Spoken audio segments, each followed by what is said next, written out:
Hello दोस्तों, नमस्कार। मैं दीपक कुमार स्वागत करता हूं आपके अपने YouTube चैनल गुरुकुल पॉइंट में। कैसे हैं दोस्तों? उम्मीद करता हूं बहुत अच्छे होंगे। आज दोस्तों मैं टॉपिक लेके आया हूं विश्व भूगोल का। कौन सा? विश्व भूगोल का टॉपिक लेके आया हूं। विश्व भूगोल। दोस्तों इसके पहले मैं विश्व भूगोल का कई वीडियो दे चुका हूं। अगर वो आप वीडियो नहीं देखे हैं तो इस वीडियो के डिस्क्रिप्शन बॉक्स में लिंक है, वहां से देख लीजिए। विश्व भूगोल वीडियो नंबर 1, 2, 3, 4, 5 ऐसे करके नंबर वाइज लिंक है, वहां से आप देख लीजिए। एकदम बिल्कुल चैप्टर वाइज मैं पढ़ा रहा हूं, तो आपको कहीं भी इधर उधर भटकने की जरूरत नहीं है। बिल्कुल चैप्टर वाइज यहाँ पे हर क्लास चल रहा है, ठीक है। यहाँ से देख लीजिए, डिस्क्रिप्शन बॉक्स में लिंक है, यहाँ से देख लीजिए। या गुरुकुल पॉइंट के प्लेलिस्ट में विश्व भूगोल नाम से प्लेलिस्ट बना है, वहां से जाके आप देख लीजिए। आज दोस्तों मैं जो चीज आपको बताने जा रहा हूं, यानी अगला जो टॉपिक आएगा वो सौरमंडल का आएगा। लेकिन सौरमंडल में बहुत सारे ऐसे खगोलीय पिंड होते हैं जिनके बारे में हमको जानकारी चाहिए कि भाई क्या होता है परिक्रमण गति, क्या होता है परिभ्रमण गति, दैनिक गति, वार्षिक गति, है ना। गतियों के बारे में, क्या क्षुद्र ग्रह होता है, क्या किसे ग्रह कहते हैं, किसे तारा कहते हैं, किसे मतलब क्षुद्र ग्रह कहते हैं। बात समझ में आया?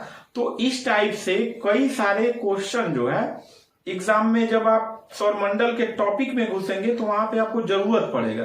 तो सौरमंडल की एक भूमिका बनाने के लिए ये वीडियो मैं बना रहा हूं, ताकि जब मैं सौरमंडल पढ़ाऊंगा तो आप एक एक ग्रहों के विषय में एकदम सिस्टमैटिक से पढ़ते चलेंगे। तो जब मैं वहां पे कहूंगा ग्रह, उपग्रह, क्षुद्र ग्रह, उल्का पिंड, धूमकेतु, निहारिका, तो ये चीजें आपको समझ में आनी चाहिए कि ये सब क्या है। बात समझ में आया? तो अगला जो टॉपिक शुरू होगा वो सौरमंडल से हमारे शुरू होगा कि पहले सूर्य के बारे में जानेंगे, फिर बुध, शुक्र, पृथ्वी, मंगल, बृहस्पति, शुक्र, शनि, अरुण, वरुण जो भी है सभी ग्रहों के बारे में एक सिस्टम से हम लोग जानेंगे, ठीक है। तो आइए शुरू करते हैं। देखिए सबसे पहले यहाँ पे मैं कुल लगभग 6 पॉइंट लिया हूं, यानी 6 टॉपिक लिया हूं जिसपे हम लोग बात करेंगे। पहला जो टॉपिक हमने लिया है वो है निहारिका। तो देखो निहारिका किसे कहते हैं और ये क्या होता है। देखो जब गैस बहुत अंतरिक्ष में दूर दूर की अवस्था में रहते हैं तो इसको हम बोलते हैं विरल गैस। क्या बोलते हैं?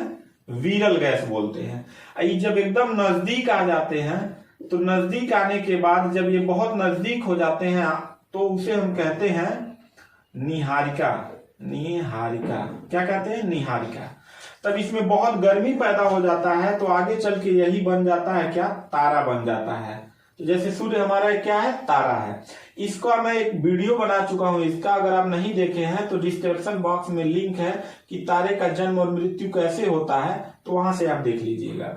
ये तारा जब 100% इसमें नाभिकीय संलयन होता है, यानी हाइड्रोजन का हीलियम में बदलना 100% रहता है, यानी ऊर्जा का स्रोत इसमें रहता है, यानी कि इसमें हीट होता है और लाइट होता है, तो ये 100% रहता है, तभी इसे हम तारा कहते हैं, ठीक है। जब यह 90% खत्म हो जाता है तो इसका आकार बढ़ जाता है, ठीक है, तारे का, तो उसे हम लाल दानव कहते हैं। क्या कहते हैं? लाल दानव कहते हैं। बात समझ में आया? और फिर जब 95% खत्म हो जाता है तो सूर्य से 1.44 लगभग 1.5 गुना जो बड़े तारे होते हैं वह इस रास्ते से गुजरते हैं 95%, तो एक बनता है खगोलीय पिंड श्वेत वामन, ठीक है। और जब 100% खत्म हो जाता है तब यह बन जाता है क्या? काला वामन। काला वामन। बात समझ में आया? और उसके बाद ये तारा यहीं पे क्या हो जाता है? समाप्त हो जाता है। और सूर्य से जो 1.44 लगभग 1.5 गुना से कम छोटे तारे हैं वो इन प्रोसेस से गुजरते हैं, तो एक बनता है सुपरनोवा। क्या बन जाता है? सुपरनोवा। क्या बनता है? सुपरनोवा, या इसको विस्फोटक तारा भी कहते हैं। समझ में आया? यानी इसमें जब 90% 95% खत्म हो जाता है तब। इसके बाद यह 4 भागों में बढ़ जाता है। एक न्यूट्रॉन तारा, ठीक है, एक आपका हो जाएगा क्वेसर, पल्सर, और एक आपका हो जाएगा ब्लैक होल। और इसके बाद इसमें से कोई एक ही बनेगा, या तो न्यूट्रॉन तारा बने, या तो क्वेसर बने, या पल्सर बने, या मतलब ब्लैक होल बने, ठीक है। ये मैं पूरा वीडियो आपका बना चुका हूं, जिसको आप डिस्क्रिप्शन बॉक्स में लिंक देख सकते हैं वहां से। तो निहारिका क्या है कि अंतरिक्ष में फैले गैसों का एक समूह क्या कहलाता है? निहारिका कहलाता है। ये बात समझ में आ गया? चलिए अब ग्रह देखिए। ग्रह क्या होता है? ऐसे खगोलीय पिंड जो जिसमें न लाइट हो और न तो हीट हो, जिसमें न तो लाइट हो न तो हीट हो। समझ में आया? हीट मतलब होता है गर्मी, ठीक है। तो वो क्या कहलाते हैं? ग्रह कहलाते हैं। और इनका एक रूल और होता है कि यह एक निश्चित कक्षा पे क्या करते हैं? परिक्रमा करते हो, तो उन्हें ग्रह कहते हैं। जैसे हमारा ये पी लिखे मतलब पृथ्वी है और इसको हम कहते हैं सूर्य। तो यह जो है एक निश्चित कक्षा पे सूर्य के चारों ओर क्या करता रहता है? घूमता रहता है, ठीक है। तो इसे हम कहते हैं ग्रह। इसमें न तो खुद का प्रकाश है न तो इसमें खुद की गर्मी है, ठीक है। यहाँ पे गर्मी और प्रकाश कौन पहुंचाता है? ये सूर्य पहुंचाता है। इसीलिए हमारे सौरमंडल के सभी ग्रहों का मुखिया कहा जाता है। बात समझ में आ गया? तो ये हमारे क्या है? ग्रह है। क्या है? ग्रह। ऐसे कुल हमारे सौरमंडल में 8 ग्रह हैं। कितने? 8 ग्रह हैं। तो ग्रह का नियम क्या है कि वह दीर्घवृत्ताकार पथ पर एकदम मतलब अपने निश्चित कक्षा में क्या करते रहते हैं? परिक्रमा करते रहते हैं किसी तारे का। तो उसे क्या कहा जाता है? ग्रह कहा जाता है। समझ में आ गया? चलिए, उपग्रह। अब देखो बाबू, उपग्रह जो होते हैं ये 2 टाइप के होते हैं। एक होता है कृत्रिम उपग्रह, बात समझ में आया, और एक होता है प्राकृतिक उपग्रह। अब इसको थोड़ा सा समझ लो। देखिए, कृत्रिम उपग्रह क्या होता है? जैसे ये मान लीजिए हमारी क्या है? पृथ्वी है। तो बहुत सारे कृत्रिम उपग्रहों के माध्यम से हम लोग सैटेलाइट के द्वारा छोड़ते हैं, जो पृथ्वी के कक्षा में जाके क्या करते रहते हैं? घूमते रहते हैं। तो देखिए, एक तो हो गया कि पृथ्वी के चारों तरफ कोई चीज, कृत्रिम चीजें भेजी जाती हैं जिसमें सोलर सिस्टम लगे रहते हैं और चार्ज होता रहता है और पृथ्वी के चारों तरफ क्या करता रहता है? घूमता रहता है और पृथ्वी पे बहुत सारा जानकारी हमको उस सैटेलाइट के माध्यम से मिलता रहता है। तो ये हमारा हो गया कृत्रिम उपग्रह। लेकिन एक नेचुरली है, जब सौरमंडल के बाद बहुत सारे विभिन्न खगोलीय पिंडों का निर्माण हुआ, तो उसी में एक पिंड का निर्माण हुआ जिसको हम कहते हैं चंद्रमा। क्या कहते हैं? चंद्रमा। तो ये चंद्रमा जो है ये क्या करता है? ये क्या है? ये हमारा प्राकृतिक उपग्रह है जो पृथ्वी के चारों ओर क्या करता रहता है? घूमता रहता है। बात समझ में आया? पृथ्वी के चारों तरफ घूमता रहता है। तो जो ऐसे खगोलीय पिंड जो ग्रहों का चक्कर चारों तरफ लगाते हैं उन्हें हम क्या कहते हैं? उपग्रह कहते हैं। बात समझ में आ गया? तो प्राकृतिक उपग्रह हमारा क्या हो जाएगा? चंद्रमा हो जाएगा। बात समझ में आ गया? चंद्रमा। चलिए, क्षुद्र ग्रह। अब अगला टॉपिक हम लोग समझते हैं क्षुद्र ग्रह क्या होता है। क्षुद्र ग्रह क्या होता है बाबू? कि जब सौरमंडल में हमारे सभी ग्रह बने तो कुछ ऐसे ग्रह बने जो किसी एक आकार में थे, बड़े थे और एक मतलब एक बोल रहे एक शेप में थे। जैसे गोल है तो गोल ही मतलब सभी ग्रह लगभग मिलता जुलता है, ठीक है। तो ऐसे कुछ ग्रह बने जो छोटे आकार के बने और टेढ़े मेढ़े बने। जैसे मान लीजिए हमारा जो पृथ्वी है, कहा जाता है पृथ्वी इस आकार में है। बात समझ रहे हैं? तो हमने इनको एक ग्लोब में इनको कर लिया, जो उभरा हुआ भाग है उसको कम कर लिया है और जो कम है उसको उभार लिया। तो मतलब मिला जुला हम बोल देते हैं कि ये पृथ्वी जो है हमारी गोल है। लेकिन कुछ ऐसे खगोलीय पिंड बने छोटे छोटे कि जिनका आकार मान लीजिए इस टाइप से हो, इस टाइप से हो। बात समझ रहे हैं? छोटे छोटे ऐसे इस टाइप से हो। तो यह मंगल और बृहस्पति, यानी मान लीजिए मंगल है और ये बृहस्पति ग्रह है, इन्हीं कक्षाओं के बीच ऐसे बहुत सारे हजारों की संख्या में क्या है? सब क्या है? क्षुद्र ग्रह है। यही क्षुद्र ग्रह जब आपस में टकराते हैं और टकरा के इनका टुकड़ा जो है कभी कभी पृथ्वी पे आता है और वो घर्षण के कारण जलने लगता है, तो उसे हम क्या कहते हैं? उल्का पिंड या कहते हैं। समझ में आया? तो क्षुद्र ग्रह मंगल और बृहस्पति ग्रह की कक्षाओं के बीच में ढेर सारे हजारों की संख्या में सब क्या है? क्षुद्र ग्रह। ये भी क्या करते रहते हैं? परिक्रमा करते रहते हैं। समझ में आ गया? अब धूमकेतु को समझते हैं, पुच्छल तारा को समझते हैं, ठीक है। जैसे यह सूर्य है, यह क्या है? सूर्य है। सूर्य के चारों तरफ प्रकाशमान एक पिंड होता है जिसको हम पुच्छल तारा के नाम से जानते हैं। बात समझिएगा, यहां से सिर्फ एक ही क्वेश्चन पूछता है, पुच्छल तारे की पूंछ किधर होता है? सूर्य के विपरीत दिशा में होता है। किस दिशा में? विपरीत दिशा में होता है। जैसे पूंछ कह लें तो ये आपका हो गया पूंछ हो गया। क्या हो गया? पूंछ हो गया, ठीक है। क्या हो गया? पूंछ हो गया।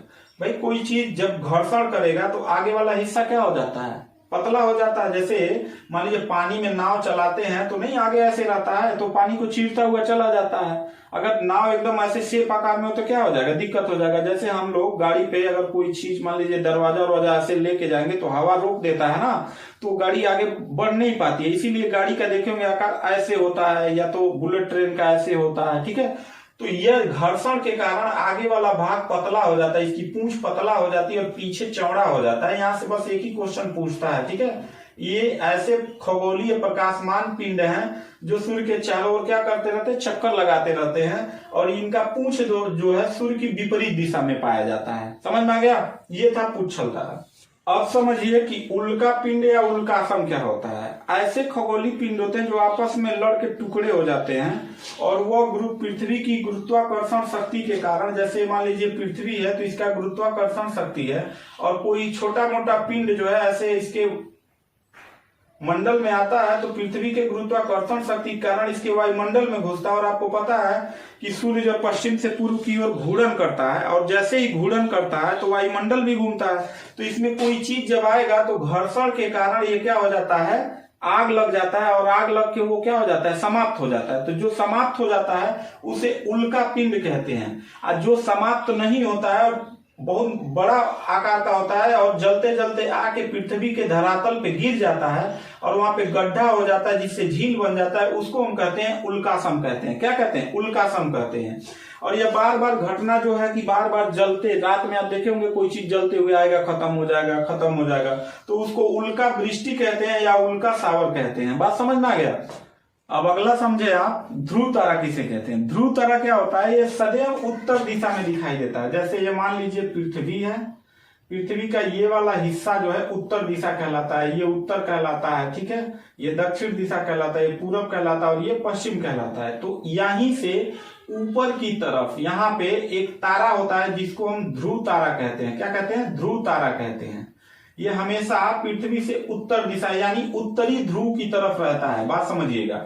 और क्वेश्चन यहां से पूछता है कि ध्रुव तारा जो है किस तारा मंडल का समूह है, तो अर्सा माइनर। अर्सा माइनर याद रखिएगा, तारा समूह का एक तारा है, और इसका प्रयोग कहाँ किया जाता है, ये नाविकों द्वारा किया जाता है। समुद्र के जो नाविक होते थे, पहले इतना रडार उडार नहीं था, तो वो ध्रुव तारा को देखते हुए, उसको नंगी आंखों से देखा जा सकता है, तो ध्रुव तारा को देखते हुए नाविक लोग दिशा का ज्ञान प्राप्त करते थे। कहाँ पे, समुद्र के इलाके में, ठीक है। तो ये जो ध्रुव तारा है वो उत्तरी ध्रुव के ठीक ऊपर दिखाई देता है, जिसे हम ध्रुव तारा के नाम से जानते हैं। आपसे पूछेगा किस तारा मंडल का समूह है, तो अर्सा माइनर तारा मंडल का क्या है, ये समूह है। उसी समूह में से एक तारा है, कौन सा, ध्रुव तारा। अब समझते हैं ग्रहों की गतियां। अब देखो ग्रहों की गतियां क्या होता है। जैसे ये है हमारा क्या, सूर्य है।